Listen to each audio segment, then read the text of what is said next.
Corona by Chaba Kleina Bagay Hastini Joto Hankor de Bakastini Shaham Nogrogo vaccine the oxygen cylinder Akorok Tubui Donani Bagay Shaka Tanglai Shashalo Shatro Jubobono Yaksi Bodoli Ingay Oshan Mugnati Asulaika World Health Organization ibakakte Corona Bemarnoti Kutuwan Sungmong Nahazaka Hagator Hapangni Pasingti Abani Mungsha Tang Batang Naharjagya Hakatoni Montri the Hastini Montri Tanglai Bishi Shalrogo Shamani Hani Lukuro Corona by Chobakle Corona Mechene Like Pia Abahi Shamani Yagulo Tabuk Corona Akaramani Nugzagi Tong Fuka Tanglai Bishi Rogo GB COVID Center or Oxygen Manya Ngai Timani Kabangma Nugzaka Pia Tabuk Filni Corona Abani Shlaifana Kirma Shingsha Shaka Hasteo Shakam Naimongo Mushake Munkri Klanya Bagay Shalika DYF Nitang Pang Novaran Deb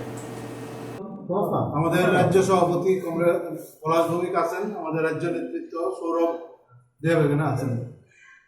খুব সংক্ষিপ্তভাবে দুটো বিষয় নিয়ে মূলত আমরা এই সাংবাদিক সম্মেলন আহ্বান করেছি। আমরা সবাই জানি, আপনারা জানেন যে করোনার দ্বিতীয় ঢেউ ভয়ঙ্কর রূপ নিচ্ছে আমাদের দেশে। WHO রাষ্ট্রসংঘ সহ এই সমস্ত বিষয় নিয়ে যারা বিভিন্ন রিসার্চ করেন, আমাদের দেশের কিংবা দেশের বাইরের বিভিন্ন সংস্থা গভীর উদ্বেগ প্রকাশ করছেন। এরকম পৃথিবীর বিভিন্ন সংস্থা, আমাদের দেশে বিভিন্ন সংস্থা যারা এই সমস্ত বিষয় নিয়ে নানা রিসার্চ করেন, তারা যখন উদ্বেগ প্রকাশ করছেন, আমরা আমাদের দেশের সরকারের দিক থেকে সেই রকম তৎপরতা আমরা এখন পর্যন্ত লক্ষ্য করতে পারছি না। এই অবস্থার মধ্যে দাঁড়িয়ে একই অবস্থা দেখছি আমরা আমাদের রাজ্যেও। আমাদের রাজ্যের গতকালকে রাজ্যের মাননীয় মুখ্যমন্ত্রী তিনি আমাদের রাজ্যের মানুষের উদ্দেশ্যে একটা বক্তব্য রেখেছেন। সেখানে তিনি উল্লেখ করেছেন যে 2020 সনে এই কোভিড মোকাবেলায় আমরা ভালো ভূমিকা নিয়েছি, আমরা সফল হয়েছি। এবং আমাদের দেশের কেন্দ্রীয় সরকারের যিনি মন্ত্রী, স্বাস্থ্যমন্ত্রী হর্ষবর্ধনের, তার সেরকম বক্তব্য ছিল। ঘটনা হচ্ছে যে এই যে ভাবনা, এই ভাবনা থেকেই দ্বিতীয় ঢেউ মারাত্মক আকার ধারণ করছে, যে তার বিরুদ্ধে আমরা জয়ী হয়ে গেছি বলে মহামারীর আকার ভয়ঙ্কর আকার ধারণ করেছে। এবং কোনো সংস্থা দাবি করছেন যে আগামী আগস্টের 1 তারিখ পর্যন্ত যে অবস্থা তৈরি হবে, তাতে গড়ে প্রতিদিন 4000 থেকে 5500, 5600 জনের মৃত্যু প্রতিদিন গড়ে করোনা সংক্রমণে মৃত্যু হতে পারে, এরকম আশঙ্কা বিভিন্ন সংস্থা, আমাদের দেশের বাইরে বিভিন্ন সংস্থা উল্লেখ করছে। এই অবস্থায় দাঁড়িয়ে আমাদের দেশের স্বাস্থ্য ব্যবস্থা, আমাদের রাজ্যের স্বাস্থ্য ব্যবস্থা সম্পূর্ণভাবে ভেঙে পড়েছে।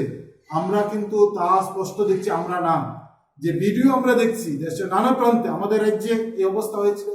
অক্সিজেনের অভাবে কাতরাতে কাতরাতে আমাদের রাজ্যের প্রধান হসপিটাল, জিবি হসপিটালে রোগী মারা যাচ্ছে, সেই ভিডিও ভাইরাল হয়েছে। রাজ্যের একজন বিধায়ক, শাসক দলের বিধায়ক, তাকে রাত্রিবেলা ছুটে যেতে হয়েছে, আবার ওনার বিরুদ্ধে মামলা হয়েছে, সে আলাদা বিষয়।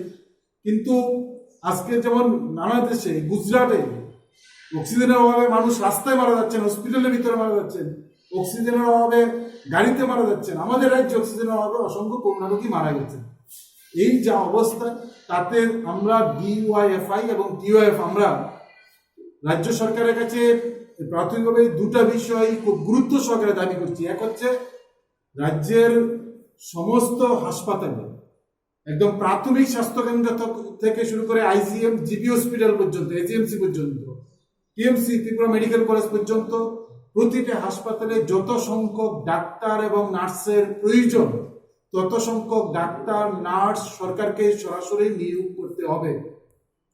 বিজেপির IT সেলের কোনো নেতার সিগনেচারে কোনো ডাক্তার নার্স নিয়োগ করা যাবে না। বিজেপির কোনো নেতার সিগনেচারে না, সরকারকে সরাসরি যত ডাক্তার এবং নার্সের প্রয়োজন, তত সংখ্যক ডাক্তার নার্স দ্রুত নিয়োগ করতে হবে। রাজ্যের মানুষকে যদি সরকার বাঁচাতে চায়, এই মানবিক দৃষ্টিভঙ্গি দেখাতে হবে। 2 নম্বর হচ্ছে রাজ্যের শুধুমাত্র আগরতলার মেডিকেল কলেজ, জিবি হসপিটালকে দিয়ে হবে না। সংক্রমণের যে ব্যাপকতা, তাতে গিয়ে সরকারকে দ্রুত প্রতিটা জেলা হাসপাতাল এবং মহকুমা হাসপাতালে কোভিড চিকিৎসার যত রকম পরিকাঠামো প্রয়োজন, সেই পরিকাঠামো তৈরি করে দ্রুত কোভিড চিকিৎসার সেন্টার মহকুমা জেলা হাসপাতালে চালু করা। তা যদি করতে না পারেন তাহলে কিন্তু আমাদের সামনে, রাজ্যের প্রতিটা মানুষের সামনে সমূহ ভয়ঙ্কর বিপদ। এবং এই বিপদ, এই কাজ যদি না করেন সরকার, চিকিৎসক নিয়োগ এবং নার্স নিয়োগ, সঙ্গে জেলা এবং মহকুমা হাসপাতালে যদি কোভিড চিকিৎসার উপযুক্ত পরিকাঠামো দ্রুত তৈরি না করেন, তাহলে কিন্তু যত মানুষের মৃত্যু হবে তার জন্য সরকারকে সেই দায়িত্ব নিতে হবে। কারণ ভয়ঙ্কর রূপ নিচ্ছে আমাদের রাজ্যে। ফলে এই হচ্ছে আমাদের দুইটা দাবি। আমরা সংগঠনগতভাবে ডিএফআই এবং টিওএফ ঠিক করেছি, এই নির্দিষ্টভাবে দুইটা দাবি নিয়ে আমরা সমস্ত মহকুমা জেলা স্তরের ডিএমও এবং এসডিএমওর কাছে আমরা যাব। আমরা রাজ্যের স্বাস্থ্য অধিকারতার কাছে সময় চাইব। 26 এবং 27 তারিখের মধ্যে রাজ্যের সমস্ত এসডিএমও, ডিএমও, স্টেট হেলথের যিনি ডাইরেক্টর আছেন ওনার কাছে আমরা সেই দাবি করব, যেন এই আমাদের দাবি তা যেন দ্রুত রূপায়ণ করেন। এবং আমরা জানি আমাদের রাজ্যের চিকিৎসক সংগঠন, আমাদের রাজ্যের যারা ডিএমও, এসডিএমও, হেলথ ডাইরেক্টর আছেন, তাও উপলব্ধি করছেন যে তার দ্রুত প্রয়োজন রাজ্যের মানুষের, রাজ্যের মানুষের স্বার্থে। কিন্তু সরকার কেন তা করছে না, এই গুরুত্বপূর্ণ কাজে কেন সরকার এই অবহেলাটা করছেন আমরা বুঝতে পারছি না। তার সঙ্গে আমরা দাবি করব, আমাদের দাবি ছিল, বামপন্থী ছাত্রদের দাবি ছিল, বামপন্থী আন্দোলনের দাবি ছিল যে বিনা পয়সায় সবাইকে টিকাকরণ করতে হবে, কোভিড ভ্যাকসিন দিতে হবে। রাজ্যের মাননীয় মুখ্যমন্ত্রী এই সিদ্ধান্ত নিয়েছেন, গতকালকে এই সিদ্ধান্তের কথা জানিয়েছেন। আমরা বলবো এই ক্ষেত্রে কোন ধরনের রাজনৈতিক হস্তক্ষেপ ছাড়া কত দ্রুত রাজ্যের 18 বছরের ঊর্ধ্বের প্রতিটা মানুষকে এই টিকাকরণ করা যায় তার সুগভীর সুনিপুণ পরিকল্পনা যেন রাজ্য সরকারকে করেন।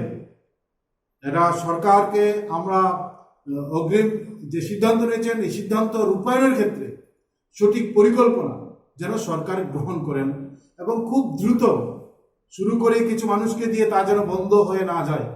খুব দ্রুত রাজ্যের প্রতিটা 18 বছরের ঊর্ধ্বের প্রত্যেকটা মানুষকে কত দ্রুত এই টিকাকরণ করা যায়, রাজ্য সরকারকে সেইভাবে পরিকল্পনা গ্রহণ করে তার ভূমিকা গ্রহণ করতে হবে এবং সেই পরিমাণ টিকা যেন রাজ্যে দ্রুত মজুত করেন, তা যেন রাজ্যে আনেন, তার জন্য উদ্যোগ গ্রহণ করতে হবে।